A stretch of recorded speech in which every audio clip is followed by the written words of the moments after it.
வருகிறது என்றால் உடனே அறுக்க முடியாது. அதுக்கு நாள் 100 நாள் 90 நாள் பயிர், 90 நாள் 100 105 நாள் பயிர் நெல் முதிர்ச்சி அடைந்த பிறகு அது கதிரை அறுவடை செய்ய முடியும்.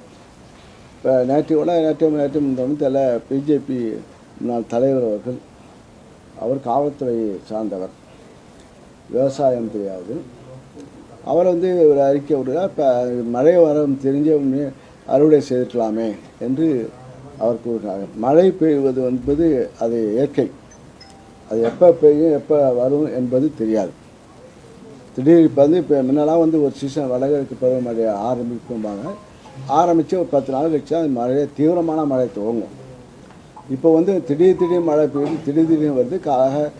காலமாற்றம் ஏற்பட்ட காரணத்தால், காலமாற்ற சூழ்நிலை ஏற்பட்ட காரணத்தால் இது மழைகள் திடீர் மழை என்று எதிர்பார்க்கக்கூடியது. விவசாயிகளுடைய அவர்கள் அன்றாடம் மழை, வெயில், தண்ணி, வறட்சி இதை சமாளித்து நடக்கக்கூடிய விவசாயங்கள். அந்த வகையில் விவசாயம், குறுவை விவசாயம் அதிகம் சொல்லாமல் கடந்த ஆண்டை விட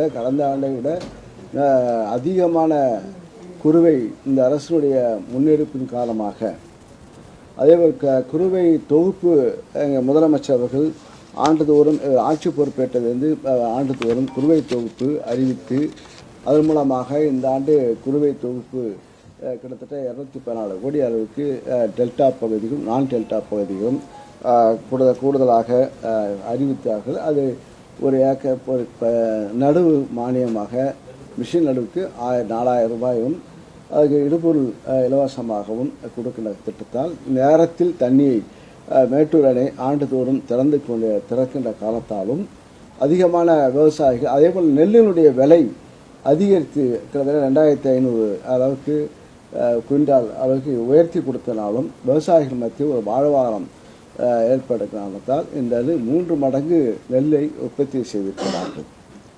ஆனால் அதுக்குரிய கடந்த ஆட்சி காலத்தில் கடந்த ஆட்சியாளர்கள் இருக்கும்போது கொள்முதல் செய்யப்பட்ட நிலை, அவர்களுடைய 10 ஆண்டு கால ஆட்சியில் 1,79,81,152 மெட்ரிக் டன் நெல் கொள்முதல் செய்யப்பட்டது. ஆனால் இப்போது 53 மாதங்களில் 1,93,28,109 மெட்ரிக் டன் கொள்முதல் செய்யப்பட்டது. அதே போல் இந்த ஆட்சி வந்த பிறகு கடந்த 10 ஆண்டு கால ஆட்சியில் 10 ஆண்டு காலத்தில் 7,27,650 மெட்ரிக் டன் நெல் சேமிக்கின்ற கிடங்குகள் கட்டப்பட்டிருக்கிறது. ஆக அதை அவர்கள் கட்டியது 7,27,650 மெட்ரிக் டன் கொள்ளளவு கொண்ட கிடங்குகள் கட்டியிருந்தார்கள். ஆனால் முதலமைச்சர் பொறுப்பேற்ற பிறகு இந்த 4 ஆண்டு காலத்தில் 4,03,000 மெட்ரிக் டன் கொள்ளளவுக்கு புதிதாக கட்டி முடிக்கப்பட்டு பயன்பாட்டில் இப்போது இருக்கு. 4 ஆண்டுகளில் புதிதாக 4,03,000 மெட்ரிக் டன் கொள்ளளவு கொண்ட புதிய கிடங்குகள் கட்டப்பட்டிருக்கிறது.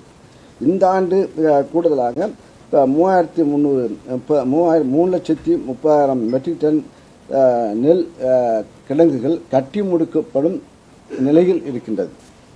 ஆக மொத்தம் இந்த ஆட்சியில் 7,33,350 மெட்ரிக் டன் நெல் கொள்ளளவு கொண்ட கிடங்குகள் கட்டப்பட்டிருக்கு. ஆக அவங்க 10 ஆண்டு காலத்தில் கட்டியது 7 லட்சம். ஆக இந்த 4 ஆண்டு காலத்தில் கட்டி முடிக்கப்பட்டது 7 லட்சம். ஆக இந்த அளவுக்கு இந்த 4 இப்போ 2 சேர்க்கும்போது 14 லட்சம் கிட்டத்தட்ட. இது தவிர ஒழுங்குமுறை விற்பனை கூடங்கள், அக்ரிகல்ச்சர் சொந்தமானது, அதற்கு 1,63,000 மெட்ரிக் டன் கொள்ளளவு சேமிக்கக்கூடிய கிடங்குகளில் நெல் பாதுகாக்கப்பட்டு வைக்கிறது. ஆக இந்த மழை குறுவை பொறுத்த வரையில் கடந்த காலங்களெல்லாம் விவசாயிகள் இது குறுவை காலத்தில் நெல் உற்பத்தி செய்கின்ற அறுவடை செய்ய மாட்டார்கள். என்ன காரணம்னா அவர்களுக்கு காலத்தில் அறுவடை செய்ய வேண்டும். அதுக்குள்ள ப்ராக்டிக்கல் ப்ராப்ளம் என்னென்னா அறுவடை களங்கள் இருக்க வேண்டும், இல்லை சாலைகள் இருக்க வேண்டும். இது போன்ற நிலைகள் இந்த காலத்தால் குறுவை நெல் அவ்வளவு செய்யவில்லை. ஆனால் இப்போ குறுவை நெல் பயிர்படுகின்ற ஒரு பயிர் கிட்டத்தட்ட இந்த 14 லட்சம் மெட்ரிக் டன் நெல்லை உற்பத்தி செய்து அறுவடை செய்கின்ற பிரச்சனை, அதை வயலிலிருந்து சாலைக்கு கொண்டு வர வேண்டும், இல்லை நெல் களத்துக்கு கொண்டு வர வேண்டும். இதுதான் ப்ராக்டிக்கல் நிலைமை விவசாயிகள்.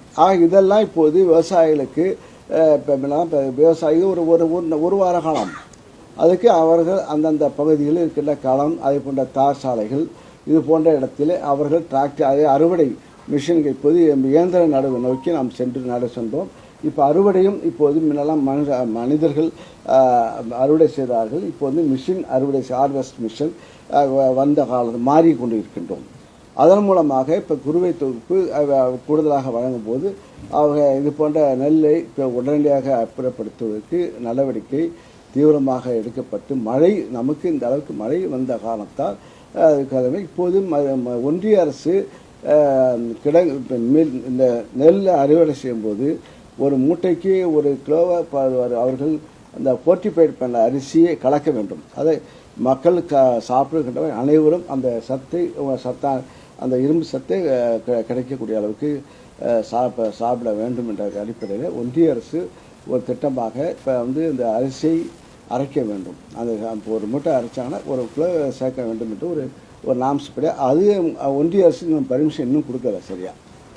அதனால் இப்போ இங்கே விவசாயிகள் உற்பத்தி செய்த நெல்லை அந்தந்த பகுதிகளுக்கு மில்லுகளுக்கு கிட்டத்தட்ட ஒரு 700 மேல் அறுவை மில்லுகள் இருக்கிறது. அந்த மில்லுகளில் கொண்டு செல்லப்பட்ட நெல்லுகளும் தேக்கமாக இருக்கிறது. ஒன்றிய அரசு செய்ய வேண்டிய வேலை அது இன்னும் கொடுக்கப்படவில்லை, அனுமதி கொடுக்கப்படவில்லை. இப்போ ஈரப்பதம் இன்று வரை கொடுக்கப்படவில்லை. ஈரப்பதம் கமிட்டி பார்த்தார்கள். இன்னும் கமிட்டி பார்த்து அது ரிப்போர்ட்டு பார்த்தா அது கொடுக்க முடியாது என்று ரிஜெக்ட் பண்ணிட்டாங்க. அது ஒரு பெரிய இது இப்போ இதெல்லாம் செய்து விட்டு பாரத பிரதமர் விவசாய மாநாடு கோயம்புத்தூர் நடத்தி கொண்டார்கள்.